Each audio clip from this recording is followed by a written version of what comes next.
मशरिक़ वस्ता की सियासत में अहम पेशरफ्त सामने आई है। दो अहम मुमालिक ईरान और सऊदी अरब सिफारती ताल्लुकात की बहाली पर रजामंद हो गए। अरब मीडिया के मुताबिक ईरान और सऊदी अरब के हुक्मरान सिफारती ताल्लुकात बहाल करने पर रजामंद हो गए हैं और दोनों मुल्क 2 माह के अंदर बाकायदा सिफारत खाने खोलने पर भी आमादा हो चुके हैं। मीडिया रिपोर्ट्स में मजीद बताया गया है कि ये मुआहिदा चीन के दारुल हुकूमत बीजिंग में होने वाले मुज़ाकरात के बाद सामने आया। चीन की सालसी में सऊदी अरब और ईरान ने ताल्लुकात की बहाली पर इत्तफाक कर लिया है। इसके अलावा ईरान और सऊदी अरब ने सिफारती अमले की तैनाती पर भी इत्तफाक कर लिया। इस पेशरफ्त के बाद सऊदी अरब और ईरान के वज़राए खारजा के दरमियान बहुत जल्द बराह रास्त मुलाकात भी होगी। सऊदी अरब और ईरान के दरमियान मुख्तलिफ मामलात पर इख्तलाफात पाए जाते हैं और 2016 में तेहरान में सऊदी सिफारत खाने पर हमले के बाद से सिफारती ताल्लुकात मुनक़ता थे।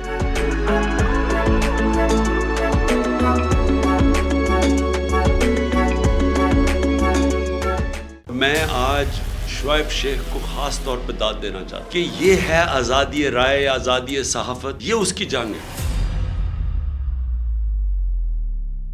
हर किस्म के दबाव के बावजूद शुएब शेख खड़े रहे इस मुल्क की उस सहाफत के साथ जो जमहूरियत का हुस्न है। एक वो सहाफत जो किसी प्रेशर में नहीं आती, जो किसी एस्टेब्लिशमेंट से नहीं खौफजदा होती। ये जो डाकू मुसल्लत किए गए हैं, इनकी रिश्वत नहीं लेती, वो है इस मुल्क की असासा सहाफत। वो असासा बन जाता है। सिर्फ शुएब शेख को आज जेल में इसलिए डाला है कि उसको ये कहा गया था कि इमरान खान और पीटीआई की कवरेज ना करें। मैं पाकिस्तानियों की तरफ से शुएब शेख आपको और बोल चालू कहता हूँ, हम आपके साथ खड़े और इंशाल्लाह आप सब्र करें। ये अंधेरा, ये जो अंधेरी रात है, ये ज्यादा तैयार नहीं है। मुझे नजर आ रहा है कि इंशाल्लाह अच्छा वक्त आने वाला है।